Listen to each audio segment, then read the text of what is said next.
thank you for rejoining us on The Big Issue and welcome to the panel session. We are going to be expanding some of the conversations, some of the issues raised by our lead discussant, Dr. Tunji Abayomi, and our panelists are right here with me in the studio talking about Dr. Gbenga Abimbola and Mr. Daisy Adetarimi. Thank you so much, gentlemen, for joining me today.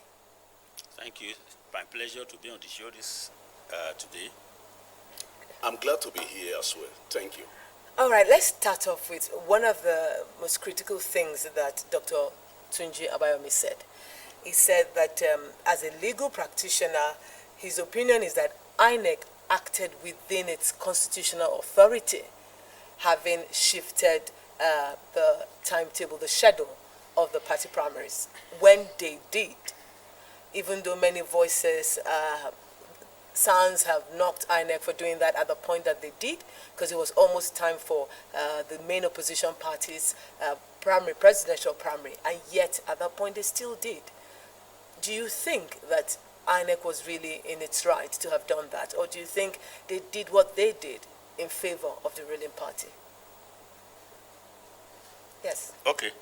Well, the truth is that constitutionally, what INEC did, it has the powers to do so. INEC was right. And if we look at it critically, we will see that INEC did not really shift, did not really postpone. Yes, because the window, there was just a window. The window was that primaries will end on June 3rd, and that nomination, filling in, and uploading of candidates, yes. So should start, not really June 3rd. They gave them a window, I think June 10 and above, Yes. or June 9 or June 10 and above. So But so primaries should end by June 3rd. by June 3rd. The implication is that even if primaries had ended by June 3rd, parties still had the latitude to prepare and submit their nominated candidates from June 10 or thereabout. So the implication is that there was no postponement, really. No It was just that... more like an extension, yeah, which is what the parties have been requesting. So what INEC was saying was that it just allowed that window, that since there is a window for you between primaries and uploading of nominated candidates, take it. But I've spoken about legally and constitutionally, but morally, I think I will not support what INEC did, because INEC had continued to sound the note and reject unequivocally that it will not shift or adjust, because a shift in one will affect the other. But this one that they extended has not affected the timetable. Yes. In fact, it did not affect the timetable at all.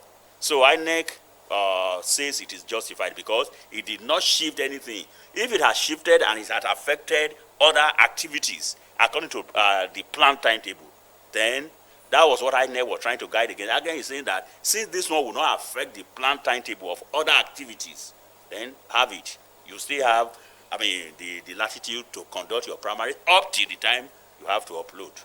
But at the time that they took that decision, Mr. Adetarimi, I'll come to you now.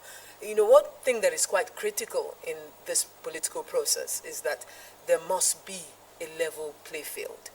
Do you think that we have that with this move of INEC? Well, if you look at it very critically, INEC had not erred legally. But if you look at it morally, you have a kind of moral burden, to carry. Because ab initio, INEC had said that they will not go beyond June 3rd for primaries of political parties. And everybody ought to have taken that hook, line, and sinker, lock, stock, barrel, that they will conduct their primaries within that time frame. The question now is, if it were to be PDP that is in power, would INEC have done that? A lot of insinuations are going on now that INEC must have been teleguided by the presidency for them to be able to sort out one or two things in the process of them doing their own primaries, the APC. So to that extent, the moral burden is on INEC to have shifted that date beyond June 3rd. But legally speaking, they have not erred. And I want to say this. The Nigerian political class, they are not playing the game according to expectation at all. Because if you look at the primaries that are taking place, I mean, it's an open thing that a lot of delegates collected huge sums of money for them to be able to elect whoever emerged from a House of Assembly through House of Representatives and even through the presidency of the PDP. Even the State House of Assembly? Even the State House of Assembly have said that. So when you see the excessive monetization that we are witnessing in this electoral process now, I mean, it smacks of indecency, so to say. But above and beyond, I think INEC should be able to live according to its own regulation, to its own constitutional agreed terms that they will give to political parties for them to be able to conduct themselves very well. Otherwise, people will see INEC as a biased umpire that is playing, you know, to the teeth of a particular political party. That is the way I want to see it. Do you see the PDP coming up with litigations later on, taking advantage of the situation? No, PDP will not come up with any litigation because this thing had not actually affected PDP. Okay. Because it's not as if INEC has said now that there will be variation in the nature of delegates that are coming now to come and elect their candidate in APC. No. It's only the time frame that was changed. So there's no way PDP will come up with any litigation whatsoever. All right, now you took me actually to the type of what we're seeing in this whole process at the moment. For a nation who has been crying out that there is paucity of funds, ASU is on strike, like we've always talked about on this program. They're saying there's no money. We have, you know, even for developmental projects, they're saying that there's paucity of funds. We keep borrowing, and we have been told that we're still going to borrow more. And with the opulence that we have seen in this short period, what does that say about us as a nation? Well, do you still believe that there is no money in this nation? No, I have never believed there is no money in this nation.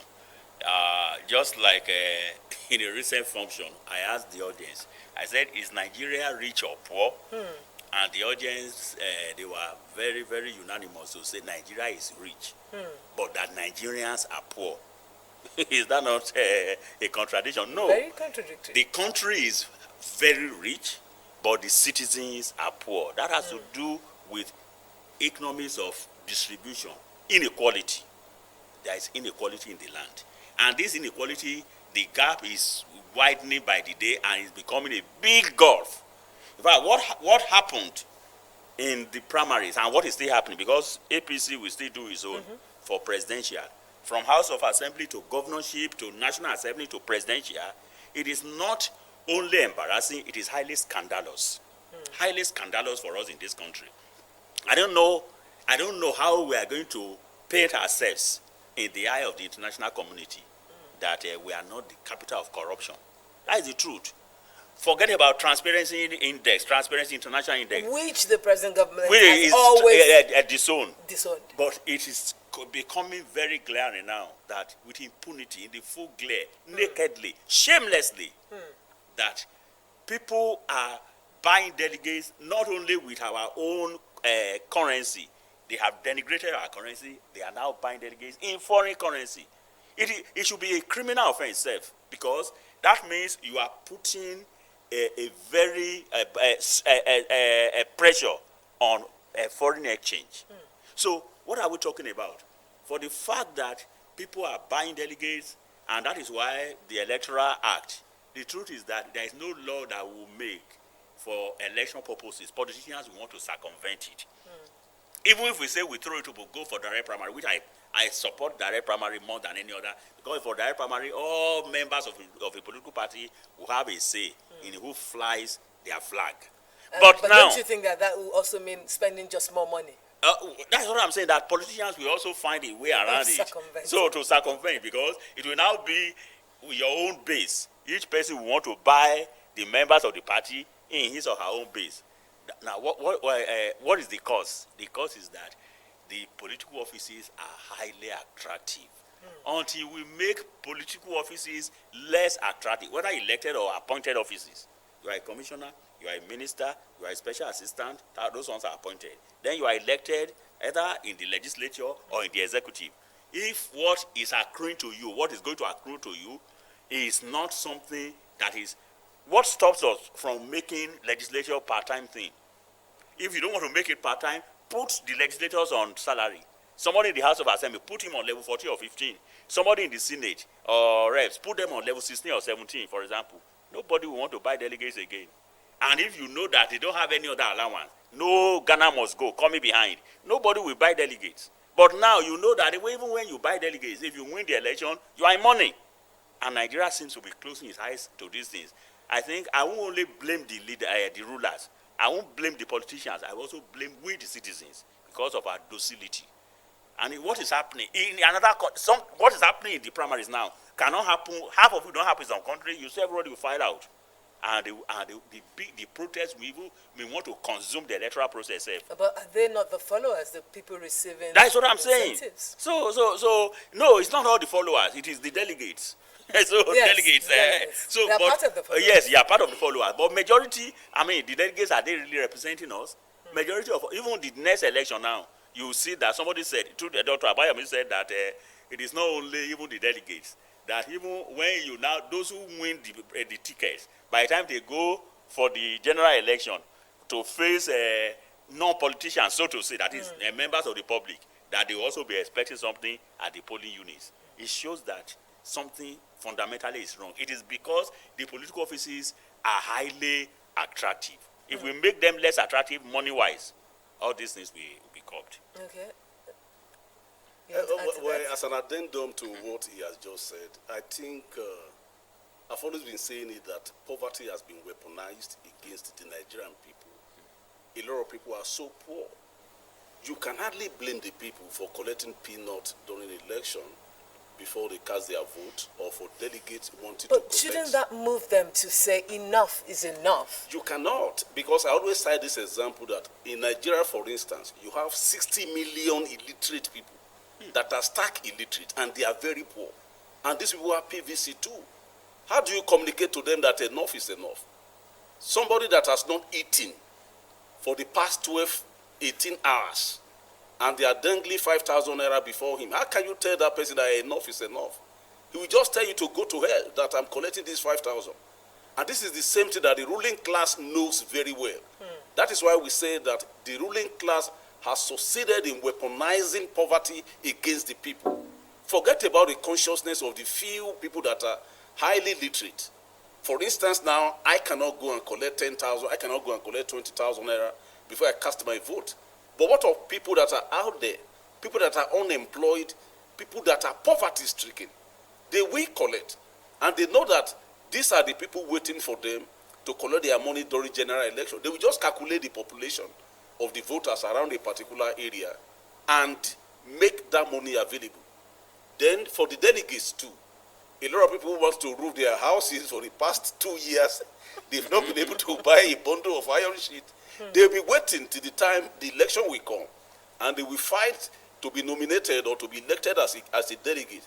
And by then they get there, they are collecting their money, they dollarize the whole process. So it's a systemic failure, and it's a thing that all Nigerians must come together to come and fight. It is not a battle that we say you are laying blame, you are putting the blame, on the laps of people that are voting for them. It is the ruling class that is the major cause of this thing. And unless we do that, in that Kamas said in those days that the ruling class must commit class suicide, no society can move forward. So we need to appeal to the conscience of the ruling class that we have a country that we do not have any other country except this one. And we have a country that we are bequeathing to the generation coming behind, and the next one coming behind those ones. And unless they are able to change their tactics, that we may not be able to move forward as a nation in our political. Do you think we have such leaders who are so conscientious? We don't have the leader. That's why we keep on appealing to critical segment of the society that should be able to educate the people, that should be able to conscientize the leaders. And that is why the civil society comes in. The civil society is very docile in Nigeria of today. We are not doing anything. I expect the Nigerian Bar Association, for instance, to always be out all day to be sensitizing people. I expect the Nigerian Union of Journalists, I expect NANS, I expect many people, market women, opinion molders, civil organizations here and there, to be coming together from time to time to let the people know that this is what is happening. I can tell you, if we begin to do all those things, it is then you have raised the consciousness of the people politically. But if you are not doing all those things and we are expecting magic to happen, magic will never happen. And the political class will always be catching on, on that deficiency for them to always be having their way. Still talking about, the display of wealth that we are seeing presently, which will continue perhaps till next year, like you have both said. One would have expected in other climes, the anti-graft agencies would have swung into action and began questioning, the people who are displaying this wealth, the sources of their wealth. But what we see is a nation where people don't really care about, where it's coming from.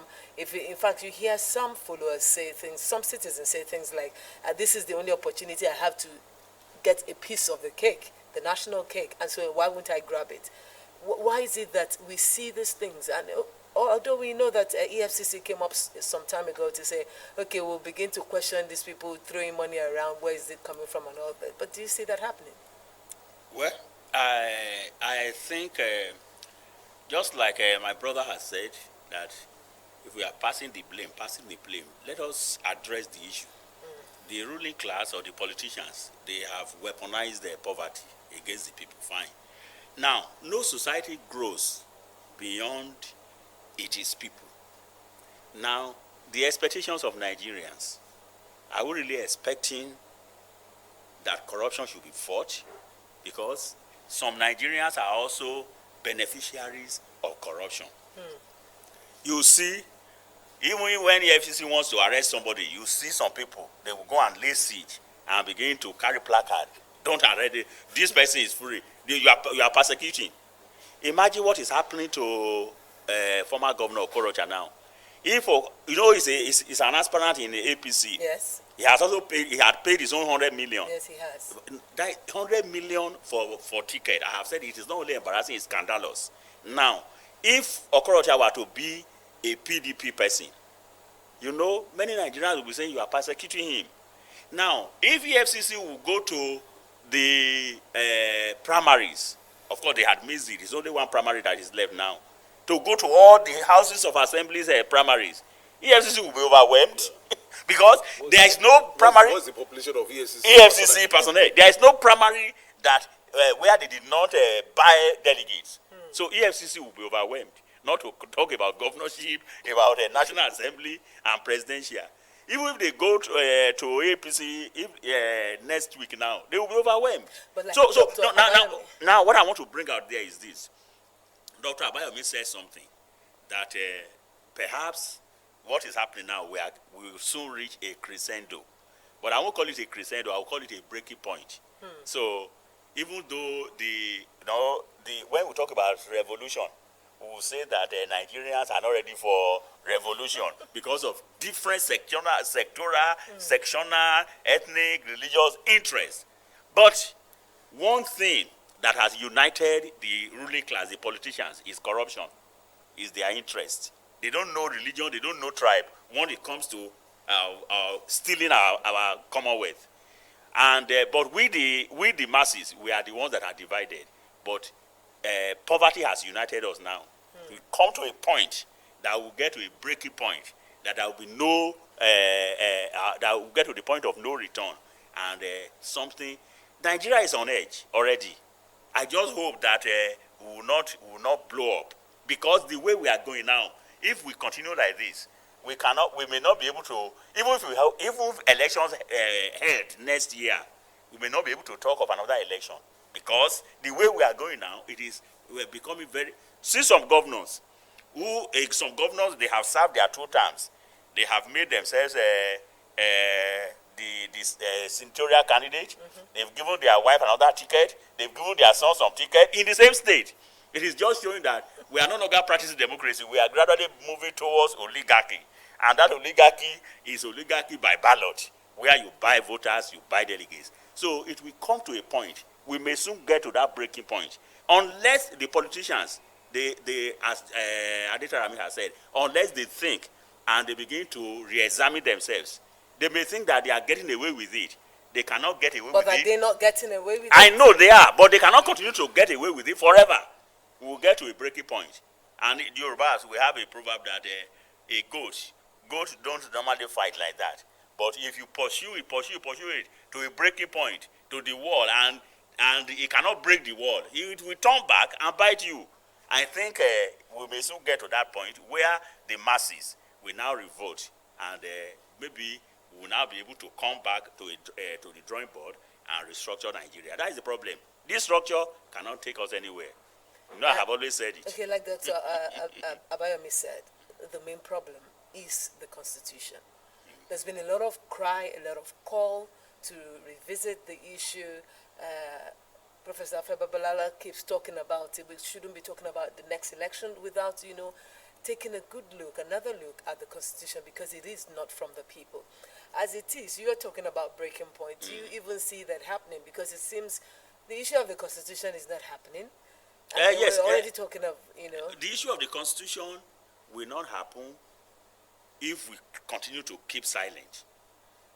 It is only a few that are really talking about the Constitution. There are lots of lacuna, lots of discrepancies, lots of contradictions in the Constitution. The Constitution has not really given room to our diversity. Now, let me just give you an example for politics now, for political purposes. Look at the issue of zoning. Indirectly, zoning is in the Constitution, even though it's not there directly. Let me tell you, when you talk about federal character, that one section, Nigerian government, the configuration of Nigerian government and Nigerian wealth and Nigerian everything we do in government must not be tilted towards any section, any particular section or ethnic group or religion in the country. I think that one has given room for zoning. Now, look at what is happening, playing out in Nigeria now. In 1999, if people are saying there is no zoning, no culture of zoning, I just laugh. In 1999, the only two presidential candidates that we had in Nigeria, they were Yoruba men, just southwest. Yoruba, not just southerners, Yoruba men. How? Why?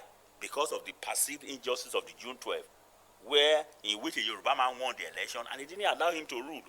So the country, the political class, the ruling class, the elite, the military and all that, they felt that no, with the way Nadeko was going, with the way civil societies were going, with the way Yoruba was pushing it, Nigeria might break. So they considered.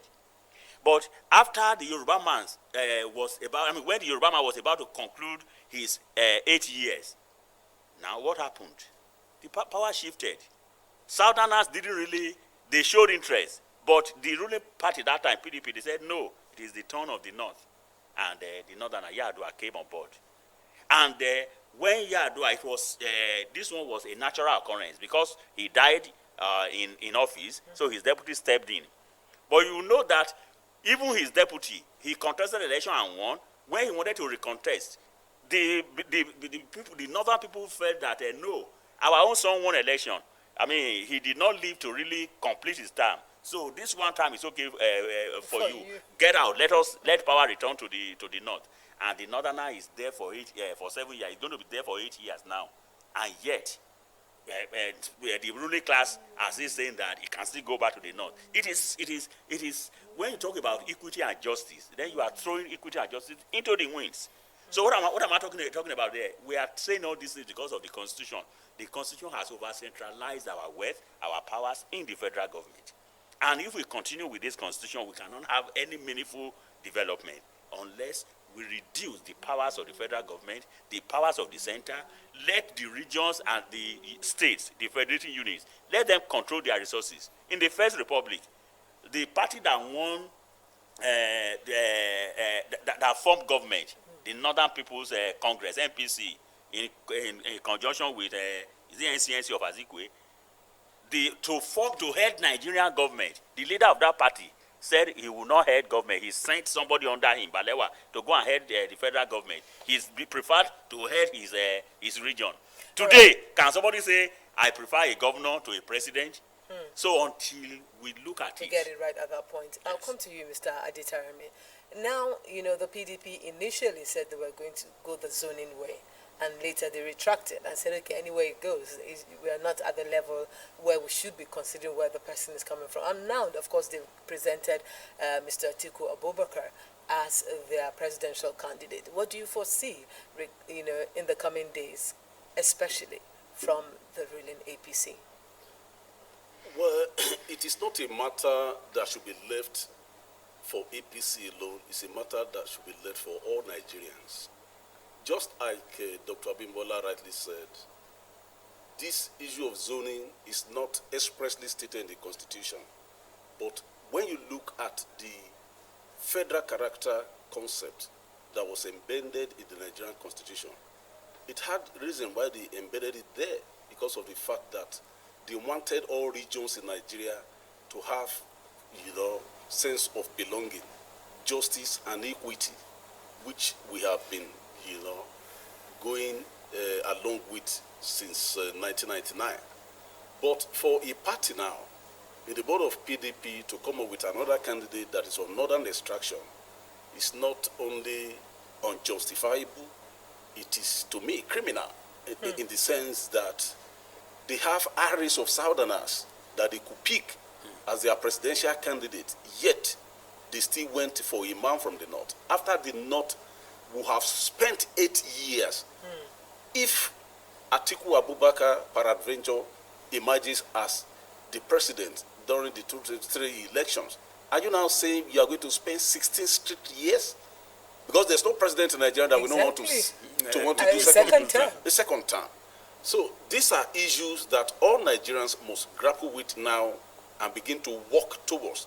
I'm not campaigning that people should vote against PDP, or Nigerians should know that it is unjustifiable for PDP to have brought in Atiku at this point in time. And then, touching again on what he said again about we moving forward in this country. Nigerians are not conscientized enough about how to resist a lot of things. As I mentioned, that a lot of people are still very poor, a lot of people are uneducated. It is the duty of the civil society to continue to enlighten the people, to continue to conscientize people. When you look at place, I'm not calling for bloody revolution in Nigeria. We could have ethical revolution. I'm not calling for bloody one. But when you look at pre-1789 France, then a lot of people too were poor and uneducated. But it took some elements in that society to conscientize a lot of people. And before you know it, there was a revolution in 1789 that changed the entire landscape of France. The same thing before Bolshevik in 1917 in Russia. A lot of them too, they were proletariats, they were uneducated, things like that. But people came up, people like Lenin, and a lot of civil society that made them to know their right, that made them to know that a lot of things were wrong. But as we speak now, we don't have anybody telling people in Nigeria that a lot of things are wrong. If you go to Ojaba market or you see a tomato seller, she will just be praying that she should make sales today. If she does not make sales, she will still go back to her house empty-handed and be bemoaning her fate. Nobody will tell her that during election, Mama, you can use your PVC to actually change this thing without taking money to vote. Nobody is enlightening her. So we are likely to still continue in the way we are, except the civil society begin to live up to its expectation and the ruling class commit class suicide. But the way I'm seeing them in Nigeria, they are not likely to commit that anytime soon. They are not likely to commit that soon, because everybody is smiling to his bank, with a hefty amount that they have amassed, from the patrimony of the people. So let us continue to hope that things will get better, if only we can become more conscientized. Thank you. I think Mr. Adetarami is just being realistic. I give it to him. But may I tell you, sir, and tell Nigerians that the ruling class should not think. I said they may be getting away with it, and they are actually getting away with it, but they cannot continue to get away with it forever. But he's now, not anytime soon. No, but me, as Abimbola, I foresee sometimes soon. I foresee it. No. Let us look at it. Even this zoning we are talking about, there is zoning in our system. It is there. If you look at local government, in your local government, in my local government, we normally zone. If we have what we call, or if we have 10 wards, we can divide ourselves into 3 or into 2. If a chairman comes from this block, this dispensation, the next block, they go to other, based on the communities that make up the local government. That is zoning. In the House of Assembly, they will say, okay, if it is from this ward or from this one will come. Then when it gets to House of Representatives, those now, 2 local governments make up one federal constituency. You will see that it has not been that only one local government will just be producing the rep all for more than 20 years. It has not happened. That is, I'm just telling people that we like it or not, the spirit of zoning is there, and that is how it happens in the north, in the east, in everywhere. So why are we now coming to presidency and say that we don't want zoning? So that one alone is going to get us to perhaps we're saying that the better man who can deliver us out of this is what matters, not where the person is from. No, it's not the better. Dr. Abimbola, yes. Don't let us have a misconception about this. It's not the better man. Every family has good people all over the country. Of course, now. It's how not can we say that the better man, that he should continue. There must be this in Nigeria zoning in this country. Even in PDP, as Mr. Adetorami said, there are lots of Southerners who are cerebral, who are well educated, who are well informed, who had experience, who had what it takes. Are you saying that all of them from the South who are in the PDP, they were not as good as the candidate they are propping up? In fact, in a sane society, we should begin to ask. We should be asking questions. If we are talking about delegates buying and vote buying, we should be asking questions. Where did they get that money? What is the source of your money? Before I can part, even with 10,000 for a delegate, that means, when I have a delegate of about 8,000, not to talk about buying them for millions of naira each one. Then where do you get? Is it your hard-earned money? Is it your hard-earned money? These are the issues. Then there's another thing. That whenever we come for analysis, in Nigeria, and begin to look at the constitutional lacuna or wherever, there's one particular area that we always overlook, and that is the power of the judiciary. I've always been saying it that we should have judicial activism in this country. We are not having judicial activism because when you see judges and they are not sentencing people that we know that this person has actually stolen. We don't even need further evidence to know that this person has stolen, and yet they will No, but you know that the courts believe in evidence. You have to show proof. You have to show proof. It's not that you will not have to show proof. But the judges themselves, they know that this is an embodiment of corruption. They know that the man has stolen. Sorry, but even when there is proof, they will use technicalities. They will use technicalities to make sure that how many governors we have in jail as we speak now? How many directors? The ones who got jailed were actually pardoned again. That's just it. But when you get to places like China, it's even, you pay with your life. It's not even... But are you saying that we must get to that point? We can get to that point if we are actually looking for development. I can tell you today, Obi, that if it can be proven that anybody that has stolen up to 5 million naira will be executed. But we're not stealing in millions anymore. That's what I'm just trying to say it. That it's now in billions. If there could be a law that will say that anybody found that has stolen up to 2 million naira, for instance, the person will be killed. Who will enact the law? That is what I'm saying. If we can enact that law, I can assure you Nigeria will be the fastest growing economy in the world. Because we have all the resources, it's only that our ruling class continue to mismanage these resources because they know that there will be no penalty. We have these laws, but implementation. Implementation, that's what we are saying. And this implementation is tied to the power of the judiciary. Judiciary is not convincing people enough in Nigeria. So let them begin to convict. Our judiciary cannot grow beyond what we are and who we are. That is just the truth. The judges themselves. They are part of the society. I mean, may it interest you that corruption is not limited to the executive and legislature. Yes. We even have corruption in the judiciary. If you don't want to mention judiciary, we know.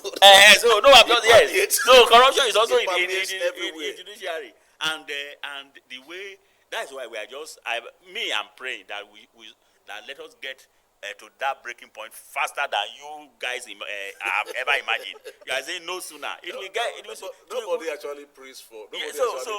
No, I'm not talking of blood, please. Yeah. Please, no, I'm not talking of blood because nobody wants that. For a war, it doesn't pay anybody. It doesn't. I was not yet born during the Civil War. I mean, talk less of knowing what happened. But those who fought, who witnessed, they could tell the story. What we are saying is that the Constitution has given us a very ample opportunity to resist all these bad policies of government and these people. That is peaceful protest. Let me give you an example. If in Akure alone, we have just 100,000, those living in Akure are over 1 million, only 100,000 to be on the streets without saying anything, just placing placard. And we have just like that in all the 36 states. You think government simultaneously? You think government will not be shaking to his marrow? But we don't want to. We are too docile. We just complain. And the truth is that some people, the way they are talking of the cycle of corruption, that cycle can never be completed. What do I mean by the cycle? They said the person that is there today, it is not from my side. Let him be eating the money. I am praying that my own somebody from my side exactly. will get. When will it? I mean, of 200 million, where will it circulate? It can never circulate because the more when somebody is stealing, he's plunging us into debt. Another person will come and be paid the debt and be stealing his own. And by the time you think it will come to your turn, there will be nothing to steal again. There will be nothing there to even steal. So the best thing is for us to emplace good governance. And if we want to emplace good governance, it's in our hands. We can reject. The National Assembly, are we not the one who elected them? But they go there to do their own bidding. We can chase them out. Imagine if we have just 2 million Nigerians who converge on the National Assembly complex in Abuja, and they said enough is enough. You are not making the laws that will develop this country. Who is going to lead the protest? That is why I said that civil society must come in. Of course. All right, still talking about the docility of followers, of citizens at the moment. INEC had to, commence an initiative to cry out to voters who registered, whose permanent voters cards are ready. Over 2 million, I think they said, and they are not even bothered to come pick them up. Like you said, we're very quick to condemn, to complain, and then do nothing. This is an opportunity to do something about it, and yet we do not care. Obi, what is happening is beyond what we can see. If you see anybody that are registered is not taking is a PVC. And it's the same way here in Ondo State. Everywhere. So many cards there. Not only in Ondo State, everywhere. You need to look at except the in the north, because the northern people, whether educated or illiterate, they are more politically conscious. They are, but we need to look at many factors that are responsible. I have a sabo behind my office there, a sabo where Abusas live. It will interest you to know that it is the Osrc that will take care of what you are saying. The Osrc will make sure that they collect all the PVC for all the people, keep your Okada riders and keep. During election, they will distribute to them back again. Wow. Who is playing that role in the South? That is what we are saying, that we cannot just be saying that people are docile. There is no rallying factor to bring people together, to sensitize people to know their right, to know what to do at one point or the other. We do not have all those things. And that is what is happening. A person now that registers somewhere that's supposed to go and collect his PVC, but the person has gone to look for a job in Ekiti, maybe one construction site, is there for 3 or 4 days. They have not even paid him. He had not even gotten his transportation money to come back to Akure. How do you now tell the person that he's docile? And I get what you're saying, because some people have also complained the duration, the length of time it takes for it to get ready. Like somebody actually cited that, okay, there were some students who became of age while in school, and then they registered in their They locality of the registered in, school. exactly. And then they graduated or ASIS on strike, and they had to go back home. ASIS on strike. Well, Maybe you registered in Lagos, for instance. You are a student of Unilag, and ASU has been on strike for the past 3 months, and you are 4 living months. in a larger area. Now you say you want to go to Lagos to go and collect your PVC. Where do you even get the money for transportation as a student? Yes, all this is boiled down on our system. Our system is very, very inefficient, ineffective, and we are not moving forward. Let me say it. Now, what we call vital registration, we are not there at all. We are not there. Now, if you talk about a national ID card, see the head Nigerians are going through. Even if I witnessed it. To get it. I did my national ID card, my registration more than 8 years ago, got my number, got everything, only for my service provider for telecoms to block my line and to tell me that the number I'm using, that it was my BVN that generated it for them. And I had to go back to NI office. It took me about 1 month again before I sorted that out. And it's the same number, they just validated it. What are we bringing out there? You go to the national ID card, they will take all your data. If you want to go for an international passport, you will start all over again. They take biometric, they take all your data. If you want to collect driver's license, they take all your data. If you want to do voter's card, they take all, I have just mentioned only 4. We have countless of registration, duplication. We don't have a central database. Some people will go for this INEC registration, they will keep on rejecting. If we have been able to do these things, once you have registered, for example, this national ID card, if you want to collect voter's card, they should just put your finger, take your finger, whatever. It will take them to your data. They don't need to ask you any question. They print it out for you immediately, and you can use it anywhere. If you get to why Kano, is it not working here? it is not working because this is what we are talking about. The ruling class, they don't want it to work. Even I can assure you, this election that is coming now, INEC is trying all its best to make sure that it is only the registered voter that votes. But politicians, they are also preparing ahead of INEC to circumvent the system. So it is because elective offices are highly attractive in terms of money. So people want to make it a do or die affair. Until we get to that point, if, say, we are not concentrating the wealth at the center, nobody, if you conduct census today, it is a trash because people will inflate their figures. But if we are not taking the resources to the center, it is what you grow in your backyard that you feed on. You contribute the tax to the federal government. People will be honest. People will come back and begin. Nobody will be. Yoruba man will not be fighting Hausa man. Fulani man will not be fighting Igbo man because you are not competing over anything. Everybody is doing his own. It is what accrues from you that you contribute, not that the center is taking over everything and distributing. The local government creation is also corruption in the making. Corruption personified. Ondo State has 18 local governments. And I know of some states that have to 30, 34, 33 local governments. They are 44. No, forget about Kano is bigger than those. I know of some states, even in Yoruba land, that are not up to Ondo State in terms of population and land mass, and they have more local governments. And I know of some in the north that are not up to half of Ondo State. They have more local governments. And this wealth taken to Abuja is distributed based on the number of local governments and what have you. So these are the things we are talking about. If, say, we decentralize the system, we have true federalism, then corruption will go down. It may not be totally eliminated, but it will go down. And because Abuja is the center of corruption, it's the headquarters, everybody wants to go there. There's too much money there. And that is why presidential, National Assembly elections, it is always a do or die affair. And if we continue in this stead, it will be like that. All right, right now, like you have mentioned earlier, the entire world is watching us and looking at this political process that we're going through.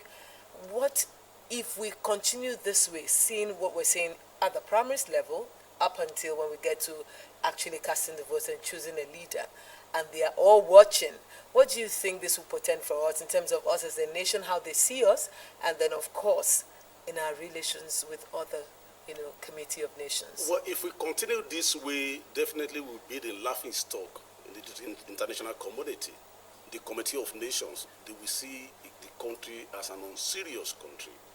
And it will even be affecting Nigerians, wherever they want to travel abroad, anyway, people will always see you and, think that you are a corrupt person, even without having anything with you in the first instance. But by mere seeing you and seeing your green passport, it will affect you. There are a lot of things that the country should have gained. Nigeria is ordinarily supposed to be a regional power in Africa, where all other multinational organizations should be deferring to us that this is a populous country in Africa, that ordinarily we should concede certain things, to them. But by seeing us as unserious, they don't want to concede. Our bilateral relationship, our multilateral relationship at the international level, we always work against us because nobody wants to work with a corrupt country. And when you look at portfolio investors around the world, people go to different countries of the world to go and make investment. That's what we call direct investment inflow into your country.